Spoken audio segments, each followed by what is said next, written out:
देखिए, पंडा पुजारी का काम है भजन कराना।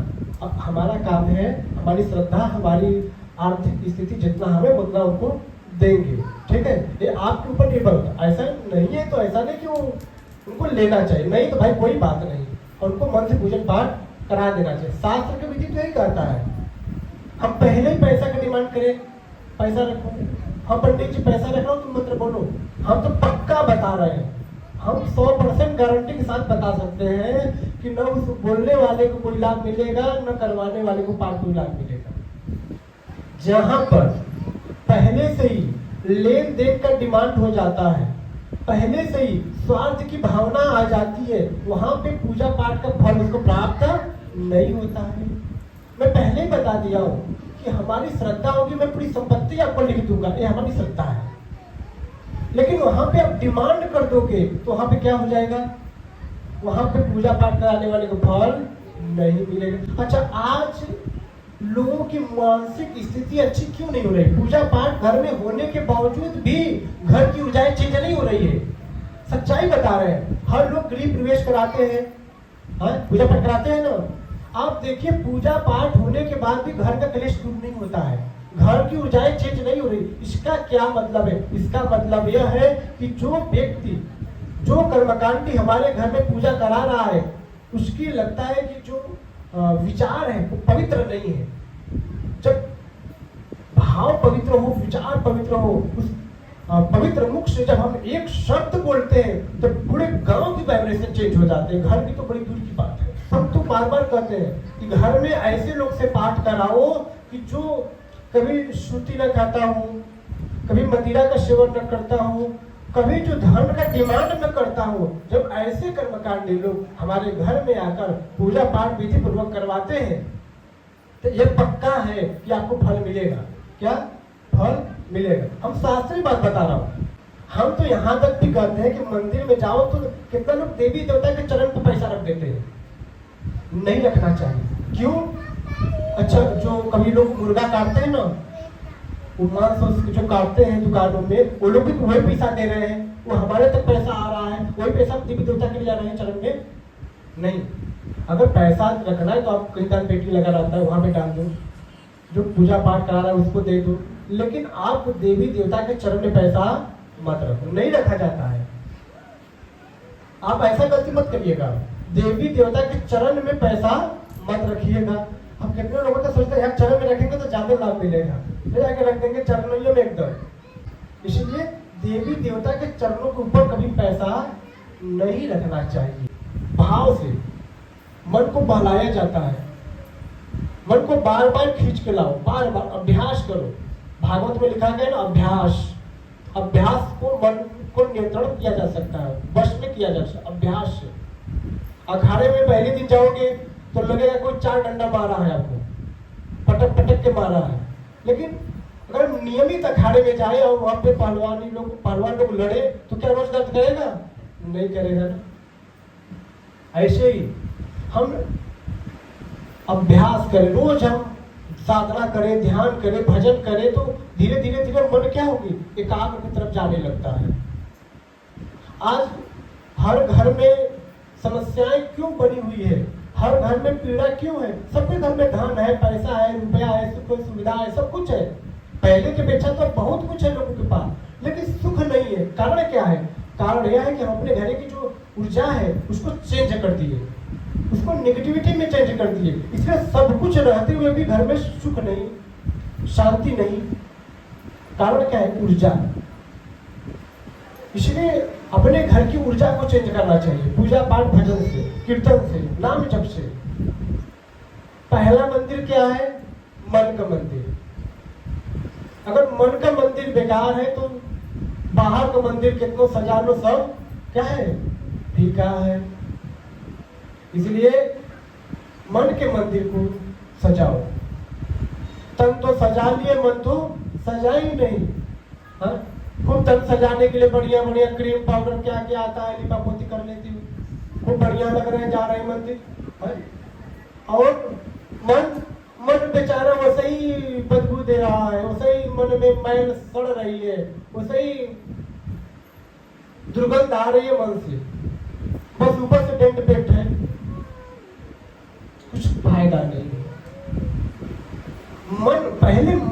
धोया जाता है।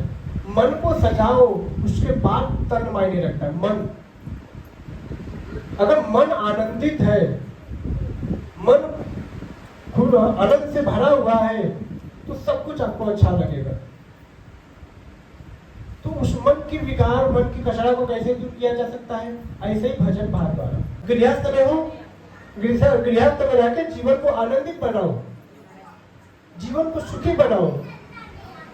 अब गृहस्थ में रह के भजन नहीं करोगे, मात्र रुपया कमा रहे हो, धन कमा रहे हो, अच्छी बात है, बहुत धन कमाओ, लेकिन भजन नहीं किए, जितना कमाए सब छूट गया। क्या हुआ? छूट गया। लास्ट में क्या काम आया बताइए? कोई काम आया? ये जो आज यहाँ पे सुन रहे हो, जो आज यहाँ पे आप सुन रहे हो, यही काम आएगा। मर जाओगे जब, चेतना वही होगी भोग के रूप में, जब तक तुमको शरीर नहीं मिलेगा। याद रखना, यह महाराज जी याद आएंगे आपको कि महाराज जी का ये पुण्य है जो हम वहां से प्राप्त किए हैं, ये हमको काम आ रही है। अगर कुछ और प्राप्त कर लिए होते तो आज हमको ये जलती हुई रात को छुआया नहीं जाता हमारे शरीर को। देखिए, शरीर जलता है ना, लेकिन जो आत्मा है उसको तो दंड दिया जाता है कर्म के अनुसार, उसी हिसाब से शरीर मिलता है। अभी आपको समझ में नहीं आएगा क्यों? जो जिस बच्चे के मन में यही भाव हो जाता है कि पढ़ लिख के होगा क्या, पहले कूद लो, खेल लो, जुआ खेल लो, दारू पी लो, जिंदगी में तो पढ़ना है। ऐसे व्यक्ति का भविष्य देखोगे बड़ी अंधकार में होता है, ख्याल रखना। इसलिए जो गुरु होते हैं ये आपको भविष्य की बात बताते हैं, आपको उस पार की बात बताते हैं जिस पार आप गए नहीं हो भी, वो हो के आ गए अपने चिंतन भजन द्वारा। इसलिए उस बात को आपको बता रहे हैं कि प्यारे सुन लो, उस बगल जाओगे तो ये काम हो रहा है, और तुम मानोगे नहीं। इसलिए तुम नहीं मान रहे हो कि तुम देखे नहीं, देखे होगे तभी तो मानोगे। महात्मा लोग देख के आए हैं, इसलिए वो आपको बता रहे हैं कि प्यारे भजन कर, हम देखे नहीं। इसलिए आज से नहीं, हम 5 साल 6 साल पहले से शास्त्रों की बात बता रहा हूं कि आपका 25, 26, 27, 28 सब क्या होगी, बड़ी भयावह स्थिति होगी सब में। आज 4-5 साल पहले ही बताया था मैं आपको, भविष्य मालिका के हिसाब से जो शास्त्र में लिखा है, स्थिति बहुत खराब होने वाली है 30-32 तक।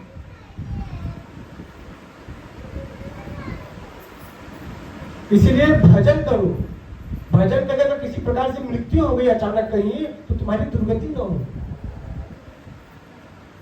देखिए, हमको आपसे कोई लाभ नहीं कि मैं आपको चिल्ला रहा हूं, मैं आपके अच्छे के लिए बोल रहा हूं, आपके हित के लिए बोल रहा हूं, आपके कल्याण के लिए बोल रहा हूं। इसलिए अगर आज हमारी बातों को आप नहीं समझ पाए तो कल के लिए आपको सोचना पड़ेगा। काश महाराज जी की बातें सुन लिए होते। आज जो लड़का अपने आप को ही मारता है, अपने आप में ही बहुत शर्मिंदा होता है कि काश पिताजी की बात सुन लिया होता, पढ़ लिख के कुछ बन गया होता तो मेरा जीवन कुछ और होता, है कि नहीं? इसलिए प्यारे, भजन करना सबको जरूरी है। सारे देवी देवता अदृश्य रूप में सत्संग सुनते हैं महापुरुषों का, देवी देवता लोग। सत्संग वह बैकुंठ है जहां देव और देवियां बसते हैं, जहां सुख ही सुख, आनंद ही आनंद प्रसन्नता है।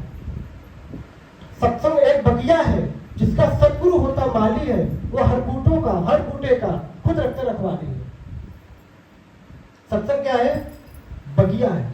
जैसे एक माली होता है ना, वो हर पौधों पर ध्यान देता है कि कौन पौधा सुखा रहा है, कौन बढ़िया है, किसमें रोग पकड़ा है, किसमें नहीं पकड़ा है। ऐसे ही महापुरुष लोग जो होते हैं अपने दिव्य दृष्टि से, अपने ध्यान साधना से पता कर लेते हैं कि हमारे कौन से भक्त को दुख है, किसको सुख है, किसको क्या दिक्कत है। बस अपने अपने लोग कर्म को रोकते हैं। भगवान से वो महापुरुष प्रार्थना करते हैं, हे प्रभु, इस शरण में जो आपके शरण में आ रहे हैं उनके ऊपर कृपा वर्षा हो। जो अपने कर्मों का भोग भोग रहे हैं, इतने पीड़ित है, दुखी है, प्रभु कुछ तो दया करिए। तो परमात्मा उनके ऊपर दया करते हैं। इसलिए हम महापुरुषों के दरबार में जाना चाहिए। अदृश्य रूप में देवी देवता खड़े होकर आशीर्वाद देते हैं अब बुरा कर्म करूं, अब बोलो गुरु जी हमें आशीर्वाद दो, है ऐसा होगा क्या? अब कान में ना लो रुई, गुरु जी पढ़ा रहे, वहां अध्यापक स्कूल में पढ़ा रहा है, फिर बोलो गुरु जी को पास कर दो, पढ़े नहीं तो पास कैसे होगे? गुरु जी चिल्ला चिल्ला के पढ़ा रहे तो तुम कान में रुई डाले हो, कान में हेडफोन डाले हो, ऐसे ही है। महापुरुष लोग चिल्ला चिल्ला के बता रहे हैं भजन करो भजन करो भजन करो, आप कर नहीं रहे। आप बस भीड़ों में जाकर, आपको भीड़ ही पसंद है, भगवान भीड़ में नहीं मिलते हैं, ईश्वर एकांत में। जब आप कभी परेशान हो ना, केवाड़ी बंद करके आधे घंटे तक कुछ मत सो मत, राम राम राम राम राम, या तो ओम ओम ओम ओम करो, आंखें बंद करके, वाइब्रेशन चेंज हो जाएगा, मन पूरा एकदम पूरा चेंज हो जाएगा। अभी मैं बोल रहा हूँ आपको, तो आपका मन में कितनी झंझनाहट होती है गुरु बाणी सुनकर। ध्यान से जोर से बोले से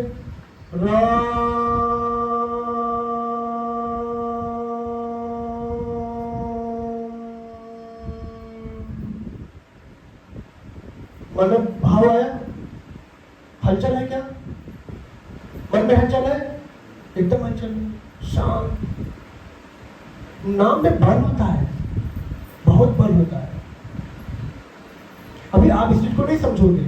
अब वही कहावत है ना कि अगर एक जो पढ़ा लिखा ना हो उसके साथ अंग्रेजी बोलो, वो बोले क्या बोलता है? वो कहेगा पागल है क्या, क्या बोल रहे हो? लेकिन जो अंग्रेजी के बारे में जानता है वो समझ पाएगा कि क्या बोलता है।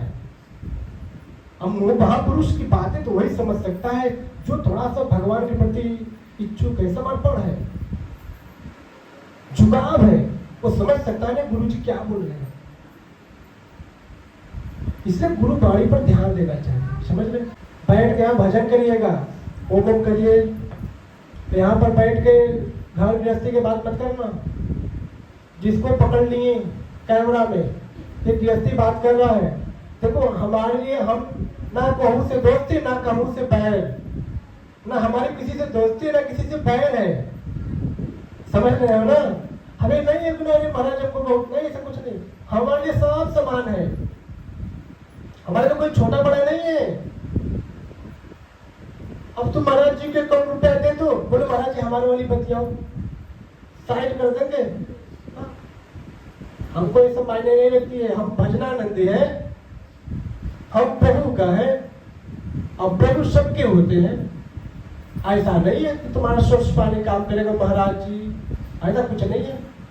तुम्हारा धन तुम्हारे पास है, महाराज जो नहीं है। अभी सुनीलानंद महाराज को तुम समझे कहाँ? जो जान गया वो छोड़ेगा नहीं, जो नहीं जाना वो असमंजस में ही रहेगा। अगर तुम्हारी समर्पण है गुरु के प्रति, तो गुरु आपसे कहीं दूर नहीं है, वो आपके हृदय में वास करते हैं, समझ रहे हो? अब ऐसे नहीं है, ये आश्रम में सब नियम नहीं है कि यहाँ पर पैसा देकर धन देकर या कोई ऐसा कुछ नहीं यहाँ पर है। एक समान, सबको मैं एक समान देखता हूँ, चाहे कोई भी रहे। इस आश्रम में ऐसा कोई नियम नहीं है जो कभी भेदभाव बताए। कोई बता दे, आज इतना साल से आश्रम चल रहा है, कोई बता दे कि महाराज जी आप भेदभाव करते हैं, कभी नहीं करते।